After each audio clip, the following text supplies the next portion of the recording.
All of the views and opinions expressed here are those of the individual speaking and may not be representative of Konig American. At times, language may be considered vulgar. Listener discretion is suggested. You are now listening to the Konig Behind the Wheel podcast.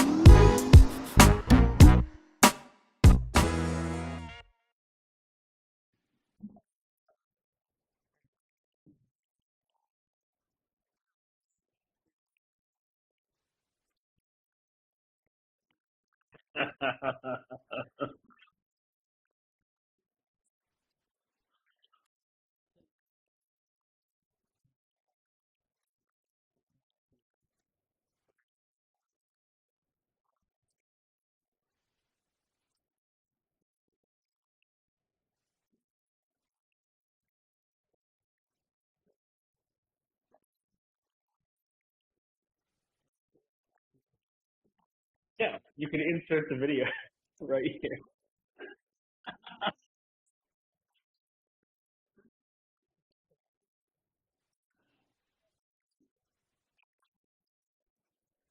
Yeah.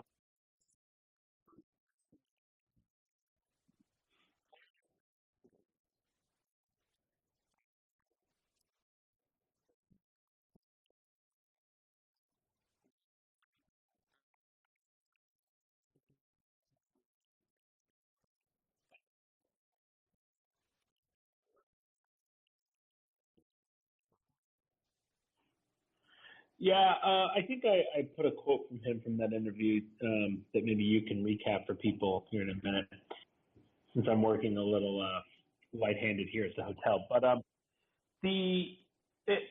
wouldn't say the two seasons were a disaster. I mean, in 2016, I think he was just really overwhelmed running his own program.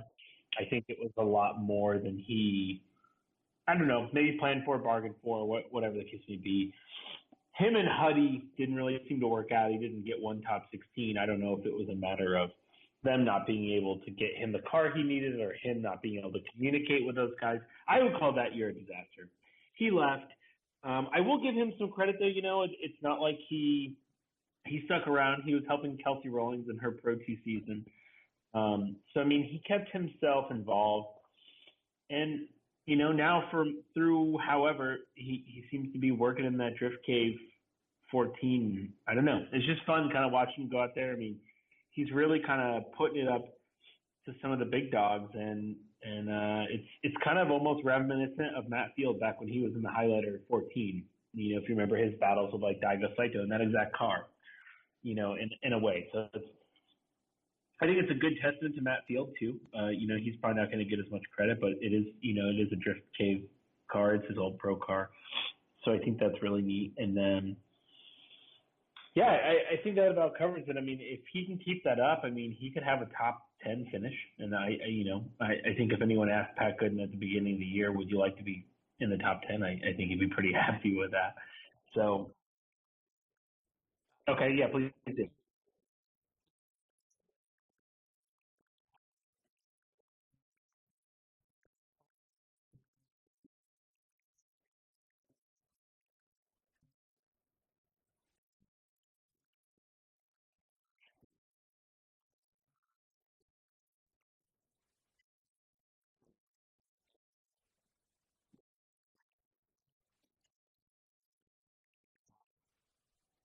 Yeah, and it was cool.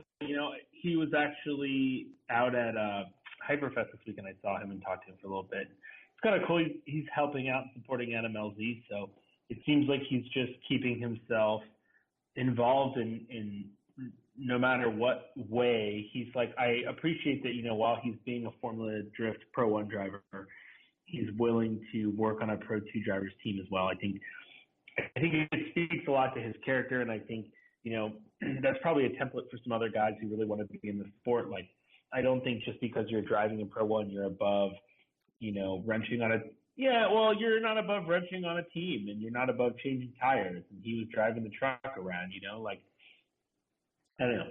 I think that says a lot to his character for people that don't know him, and if you never get the chance to meet him, I think that kind of tells you everything you know without him saying anything. I agree.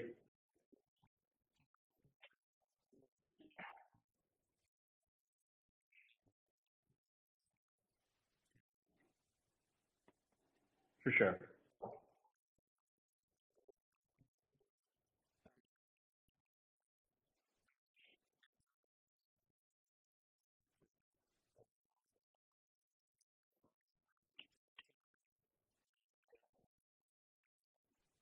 Yeah, I mean, this one we don't really need to harp on. I think one of the big issues or concerns was the fact that in Orlando there wasn't one upset.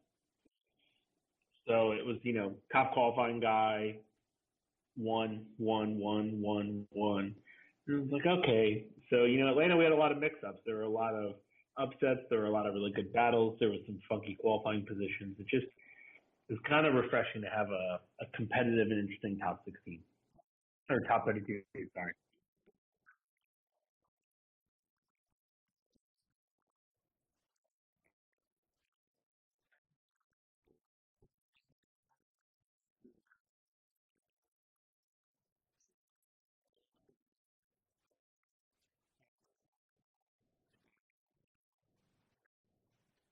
I got into a lot of arguments on the Maximum Driftcast group. If anyone's in there, you can join there. And there's some interesting talk about drifting going on all the time. But here's my thing. I think Kangushi's kind of out of line, I think, with his comments. I think it's kind of disappointing for him to come out like that. I'm sure he's under a lot more stress. From what I understand, he's running his own team now. He's entitled to his opinion, obviously, but if you rewatch the run, I think there's a couple things. Number one, he goes 2 or 3 tires off several times in that run. So he's not exactly coming from a position of strength with the argument. I think the other issue then is there's some fault maybe on the Formula Drift live stream or the camera crew or whoever you want to put that on, that Vaughn has a lot of wheel speed, produces a lot of tire smoke. And the problem is when you come up the hill, if you watch the clip, he is like kind of full lock. He crosses the finish line, and then there's a smoke cloud, and you can't see anything. And then, I don't know, 2 seconds later, second and a half later, you see him, he's spun out over onto the other corner. Now, there's been a lot of people, I think, egged on by Kangushi saying, like, well, Vaughn wasn't in control and this and that. Here's my thing. I think you can't blame the judges because I think everybody wants the judges to be clear and fair. And I think even though you may not agree with it, I think the problem is the judges can only judge what they can see. I think you can see Vaughn. You see Vaughn cross the finish line. He doesn't, at that exact moment you see his car, he's not over-rotating. Now, he gets out onto the berm, which with weather can be beyond slippery. So it's possible as he, went onto the berm more and more, he, rotated the car. It's possible that, they're driving opposite the road race line going up the hill too, right? So the berms actually come down. So he could have cut a tire. And if either of those situations happen once he's crossed the finish line, like some third exterior motive were to happen, like he drops a tire after the finish line, you can't hold him accountable for that. And the problem is the judges are asked to judge what they can see and what happened in the run. I don't think we want to get to a situation in the sport where the judges are inferring things that they don't know happened. Does that make sense? I don't want Formula Drift to get to the point to where they're like, well, Travis Reeder hit Vaughn, but Vaughn, we think, might have, already messed up. And so then let's just say they didn't hit each other, then Vaughn would have won, so Vaughn wins. Or how, you know what I mean? Like, in whatever weird world that, like, you start assuming, well, if he hadn't made a mistake here, then we think he would have been fine. And once you open that Pandora's box, I think there's just so much more room for people like implementing their own biases, and there's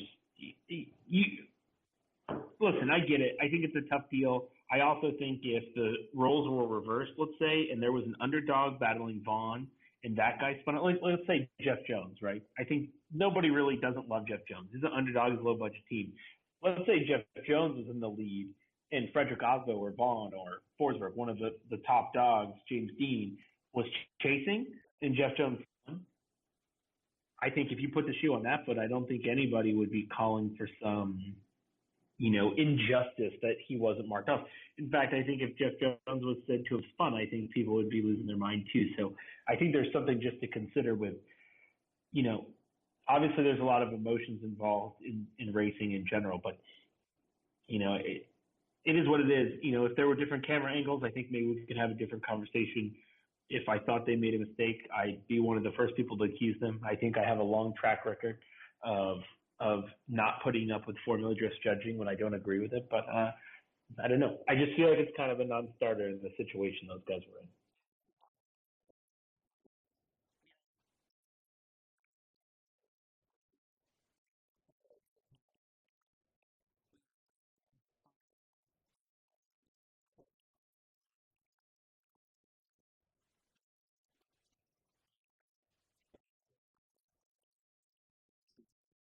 Right.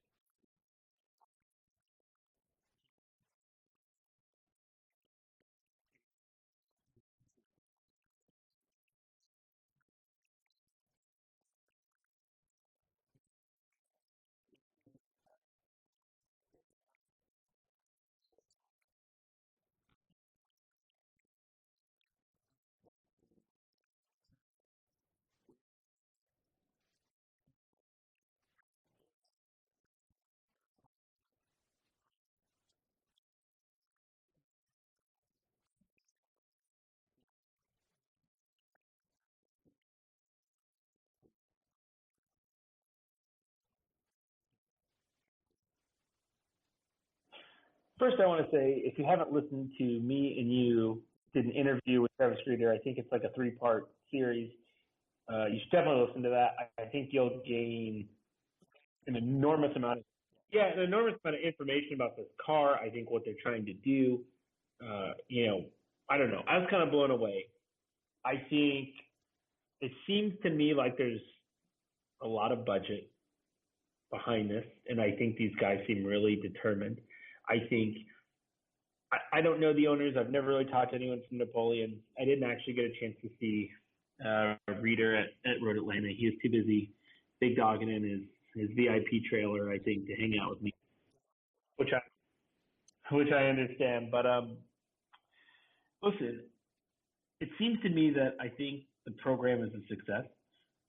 I actually was told by somebody recently that them not running at Long Beach, someone that at least is more familiar with the team than I said, that them not running at Long Beach was the best thing that ever happened to that team, because it was just the controversy, the way everything came together, the interest in the car, just really, he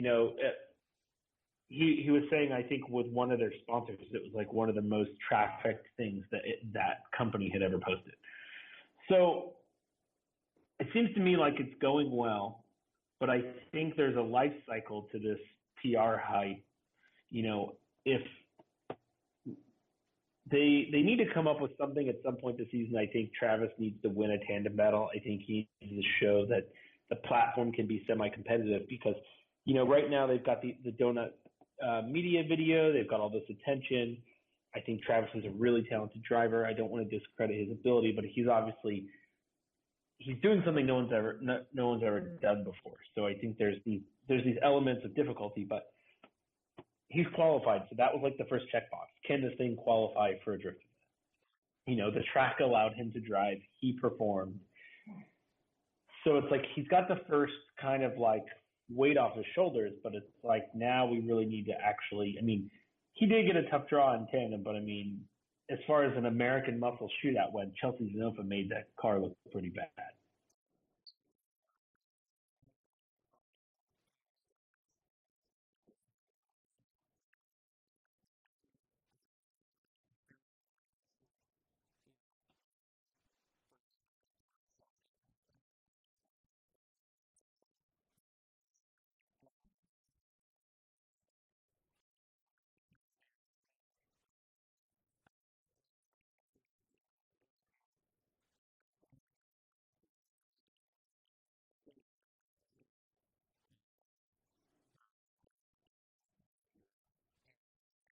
Ooh, big shout.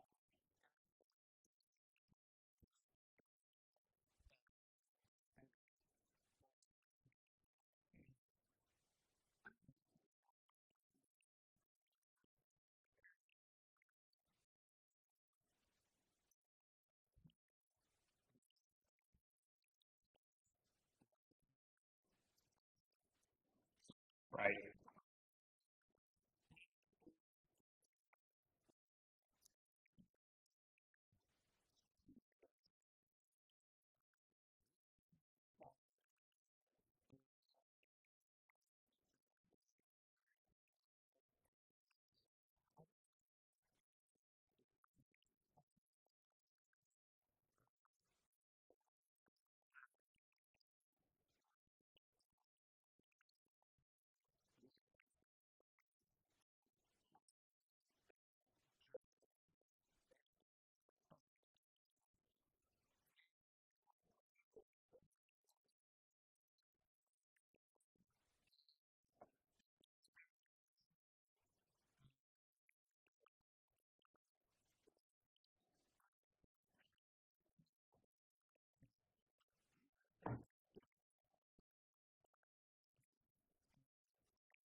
That's interesting. I hope it's a scary track, so hopefully they can make it out of there.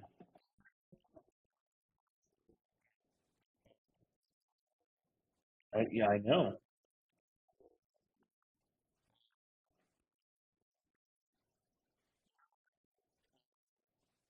He did cut his teeth in Evergreen at least, right? So he's got a little more experience than some.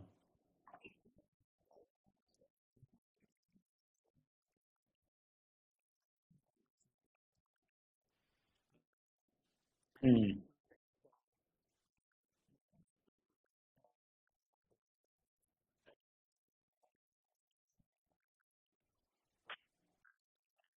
Yeah, I understand. Okay. Number 5.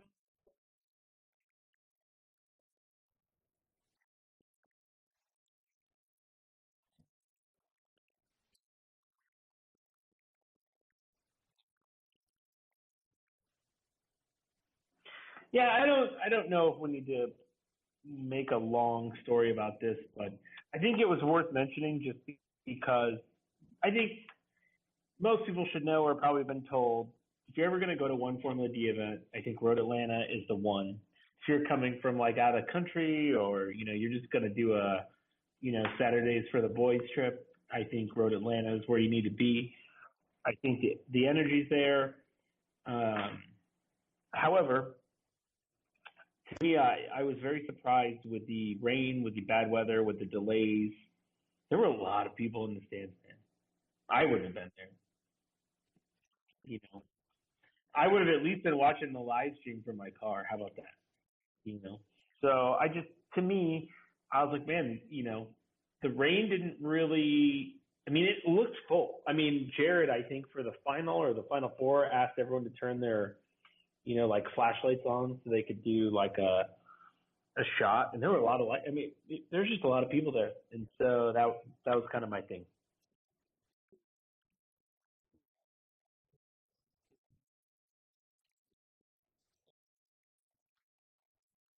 Sure, they battled in Long Beach in the final. Odie won. They battled again in Atlanta, and Odie won. But the battles are great, and I think that Forrest is not going to let Odie beat him forever. And I think he lost by margins, small margins. It wasn't like Odie swept him off the floor.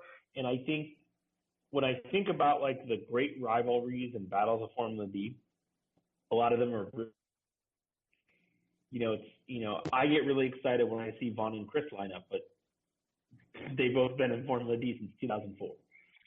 I get really excited when Pollock and Vaughn or Pollock and Denofa, get up, especially because, all three of those guys going to have big personalities. There's a few battles just here and there that I like seeing some guys come together. I really like Aasbo and Forrest as well, but once again, kind of a battle. So if you look, Odie right now is still in first. Forrest Wang's in fourth, which I think would be his career best. I'm sure he's so hungry to beat Odie. Odie robbed him of his first win. He's 5 podiums, I want to say, with no victories. That's tough, man. That's a lot to think about at night, keep you up at night. So Forrest seems like he's kind of running on a really tight budget this year. I think he's sized down his career a little bit, but man, he's a first place. I mean, he's ranked higher than both the Wardhouse cars, as far as the Sillies go. So I'm just excited. I hope that they keep pairing each other off. I hope that maybe Forrest can keep Odie from winning the. I just want this rivalry. I think it's a good one.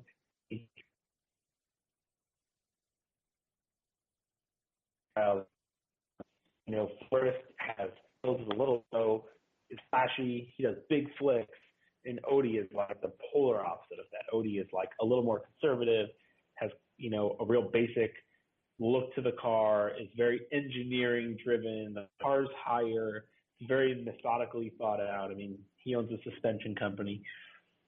So it's just, I like seeing the contrast of the two cars, how they're styled different, they drive them different, and they're both doing really well. So it's like, to me, that's like the most impressive part about drifting is that there's not one formula to win.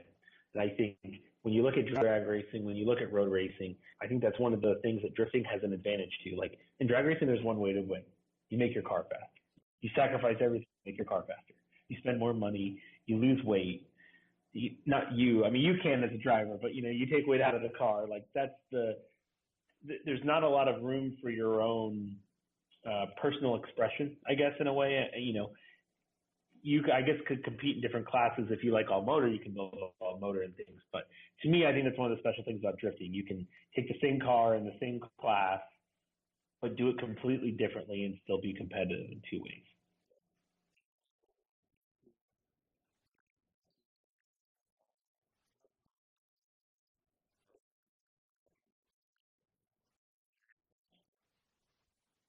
I know, man, those guys.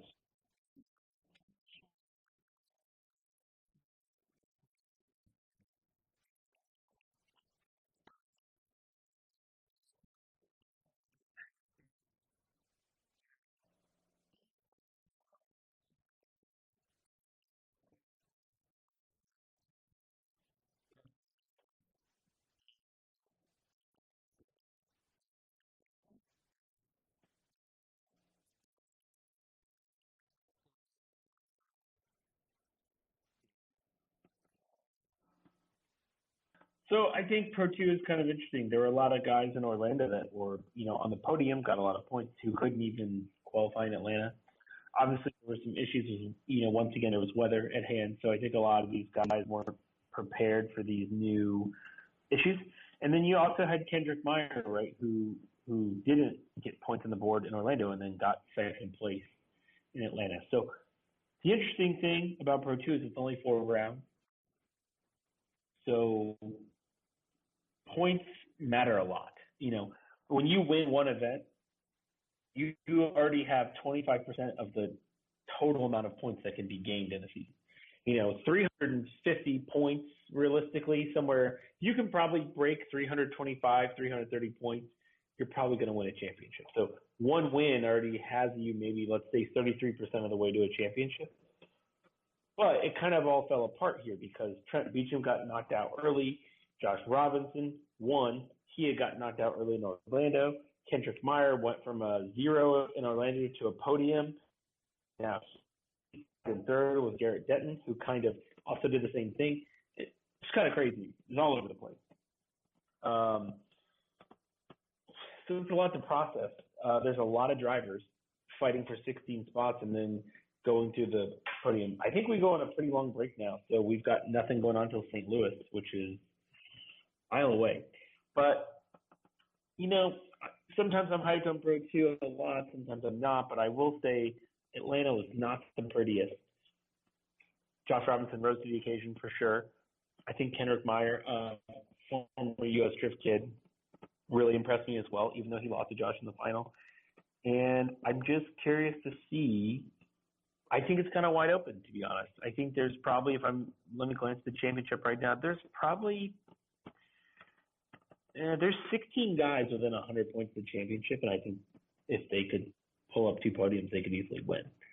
Or, a victory and a third place. So I've never felt like the championship's been this wide open this late, halfway through the season.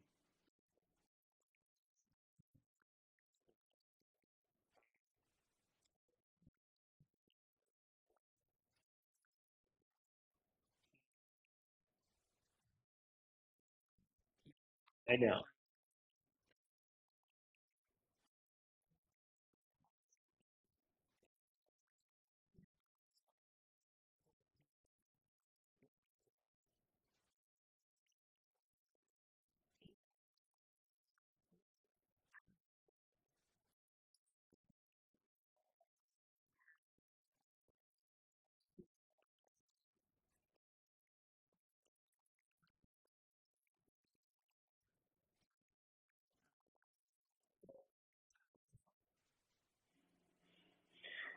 It is. And, I think he got really lucky.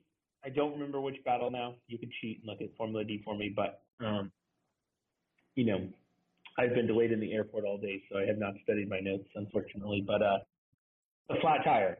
Yeah, that's right, Aasbo. And so he was probably 2 seconds away from just totally, not even having that battle. He caught that it was flat in his warm-up, and they changed it. But I don't know, man. I don't know if different guys put that chassis together or it's just, his time's up. I mean, I think if you can make it 16, 20 rounds in Formula D without a technical issue kind of pulling you out of races early, it's on borrowed time. And these cars they can only take so much. And even though he's kind of rebuilt the same chassis and the same motor setup, and clearly his team knows what they're doing, since anybody guess, and it's racing. And so I think the important thing, I think, to kind of close this out is it obviously is not in his head that much. He was able to come back. He performed well, and there's something to be said for that. And he's not quite in the. I mean, he's 103 points back in the championship. He's not out of it. He's got a lot of work to do. He needs to start winning, which he didn't also successfully do in Atlanta for as well as he did. But he's back on the podium, and I would be really scared if I was one of the guys in front of him because I think he's hungry. He's coming for him.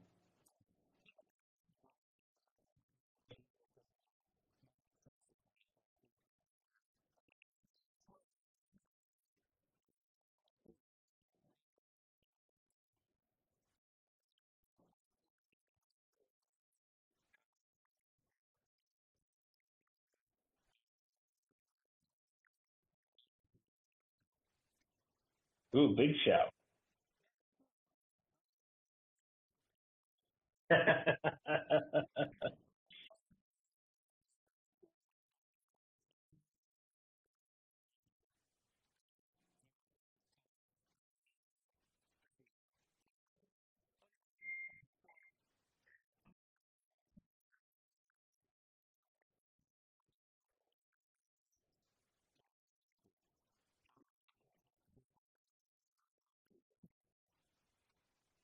Sure. So, I mean, this is kind of something I kind of concocted because I was a little short on points for this round, just due to the weather and all the kind of wonky circumstances. It did end up becoming really interesting, though. About it is I think it's a record mention too because in your head you think Sam Bennett won 3 races in a row and then lost a top 16 battle to Chris Forsberg. However, in 2004, like I mentioned, there was only top 16. So to win an event was only 5, rounds. It was shorter than if you had to win top 32. So Odie was actually really close to beating that record, which is probably a record that most people never thought would be beat. again, in modern Formula Drift. If you think about it, in 2004, Sam Hubinette was in a, stock Dodge Viper racing against kids who street drove their car before. And, now you've got factory teams, big $1 million teams. And Odie's not even really one of those super well-funded teams. So I think it would have been cool. I think it would have been a nice feather in the cap for him. He came close. I just thought it was worth pointing out.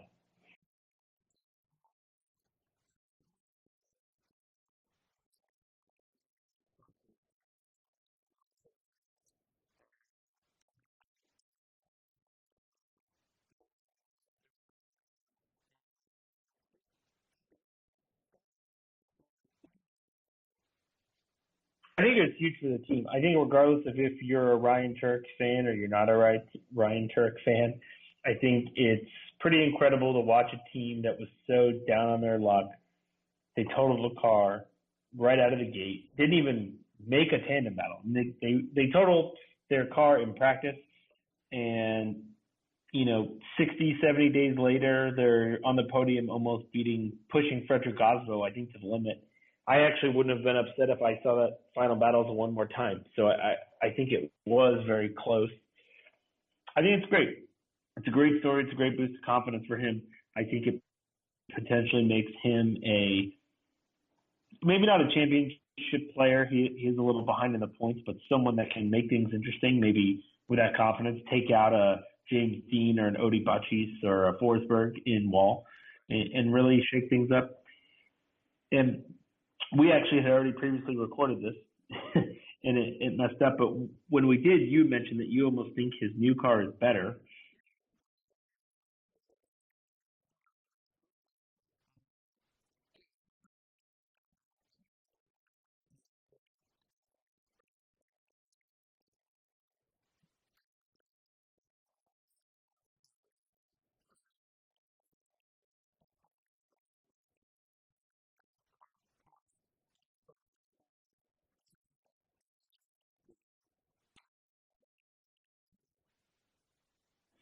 Yeah, and I think one of the things to consider is that chassis was tired, man. It was old. It had been around since the birth of the FRS, so I'm sure it wasn't. I'm sure it wasn't perfect. You know what I mean? And I agree with you. I think just from the eyeball test, regardless of how I think Tuerck and his team feel, the eyeball test is this car looks better. And maybe they put more effort into it. Maybe it's like, this car is kind of like 1.2, version 1.2. It's not quite probably 2.0, but I'm sure it's at least 1.2. They probably fixed a few things, even in a rush, maybe that they were like, hey, let's not, cut this here. Let's do this. So you just never know. But I agree with you. I don't think you're off base thinking the new chassis is better, and I think that's the confidence he really needs to finish the season strong.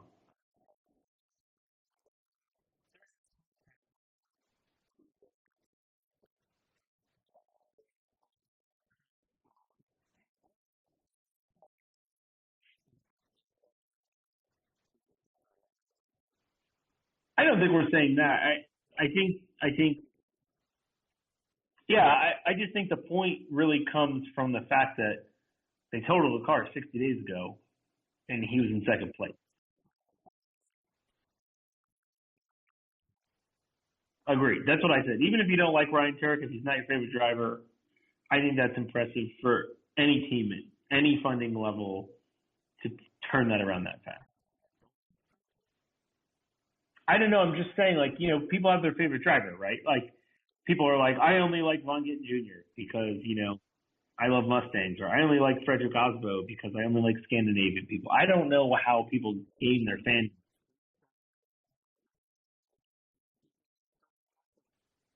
I don't know. Maybe people who hate expensive sweatpants. I have no idea.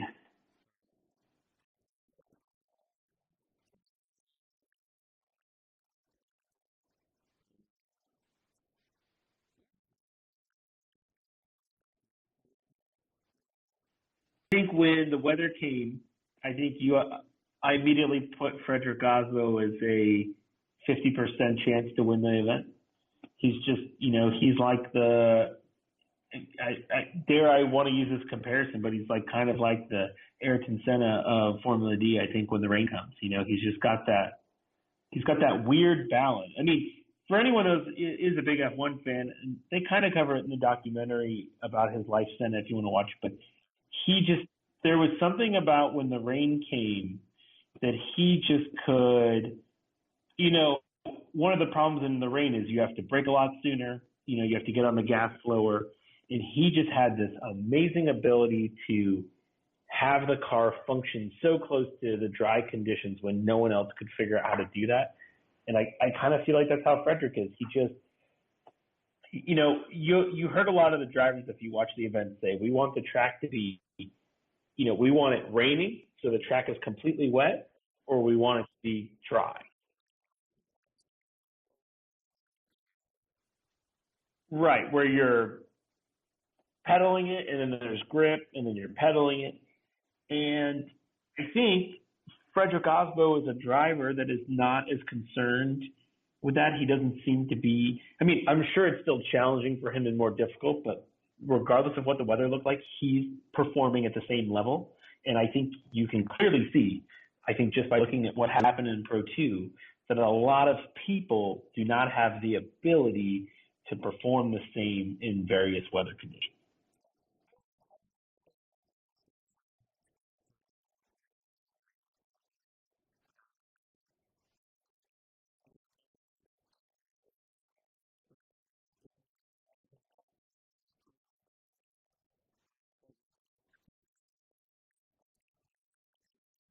Yeah.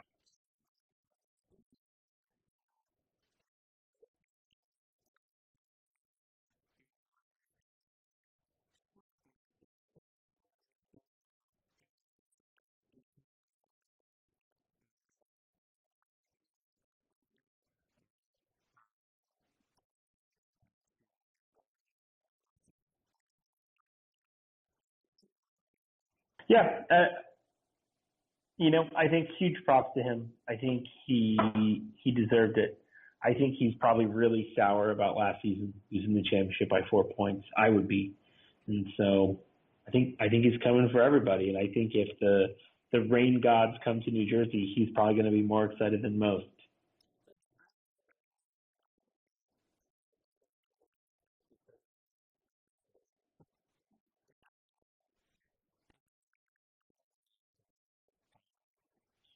Well, that's an interesting thing you bring up, and at Hyperfest, a lot of the Pro 2 drivers were there, and we were having a lot of discussions. And I think a lot of people underestimate how much of a mental game Formula Drift is, and there's a lot of people who can drive really well.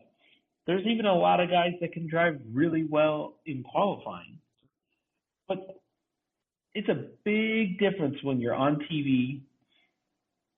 The pressure's on you. There's 10,000 people watching you, and it's not as easy. And I think a perfect example of that is just look no further than Adam LZ. I think what we've seen with him is no one disputes that he has talent. Well, some do, but they're idiots. He has talent. He's probably driven more. He's probably driven, I would say, in the top 10 people in the world probably in the last year. He's out at events in Australia. He's doing this pro-am, that pro-am. He has the seat time.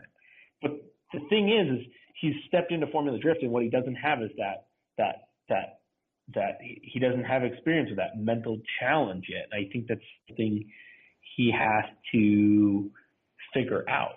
And I think the other reason why I say there's a huge mental play here is I think if you look at some of these drivers that become immediately successful in drifting, they have some other experience where they were mentally challenged in a big way.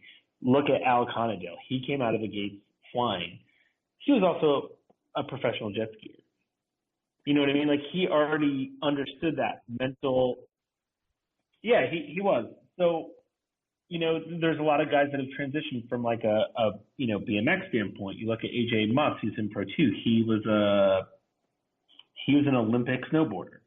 So, like, I think, AJ might not have as much, let's say, raw talent as a guy like Adam LZ. Probably doesn't have enough seat time, but I think I think those two guys are perfect yin and yang. I think AJ probably has much more of the mental game. I'm sure the pressure of being in the Olympics and training for 4 whole years to compete for 5 minutes, that's like a mental game well beyond Formula D. So I'm sure when he's in his car, he's always like, oh, this is, if I mess up, I can race. Whereas in the Olympics, like I messed up and I've just wasted the last 4 years of my life. For a lot of those guys, there's not even a chance to go back. So I think it's interesting. The longer I've been around Formula D, I really look to drivers' mental state because I just think it's a big thing. It's really a big thing in all motorsports. I've gotten to know a lot of these drivers well, and it's just an interesting aspect. It's something I also think a lot of people don't talk about. So I kind of like to speculate, and I could be way off base with some of these guys. I could be wrong, but it makes it maybe a little more fun, just a different perspective for everybody.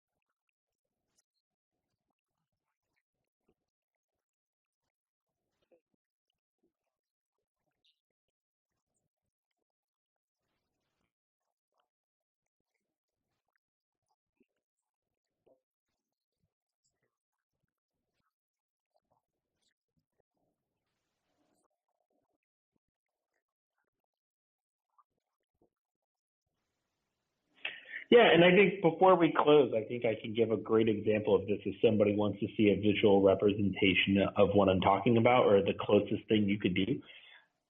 Go pull up Formula Drift Pro 2 qualifying from Atlanta. It started raining, and so you get a sight lap. There was more than one driver, I won't say any names, you can go watch it for yourself, that I would say their sight lap, if it was judged, gotten them into the event. They pedaled down the track and felt everything out and they did fine, and then 5 seconds later, it's like, okay, now you have to perform, right? Now it's put up or shut up time, and they couldn't do it. Overshot the turns, spun early, got too much throttle, and that was literally the difference of 10 seconds, and you have to imagine some of those guys in their head did the sight lap. They're like, oh, I did good. Now I need to step it up. When really they just needed to repeat what they did, but they were sitting there, okay, it's time now, let's go. You take off down the hill, and then what you just did is out the window, and then next thing you know, you're sitting at home not racing or in the kitty litter.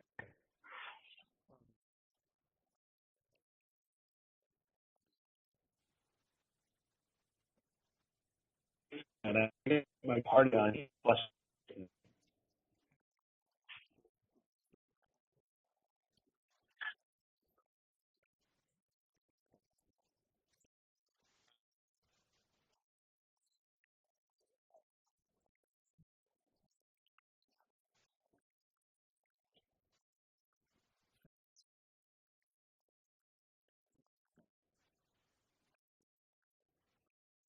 I mean, I was in a I was in an airport all day. I only flew for about 30 minutes today, unfortunately.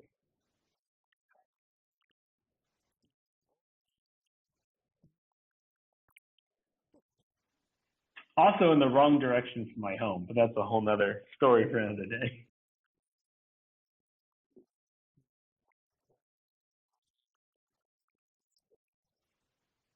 I know. What a country.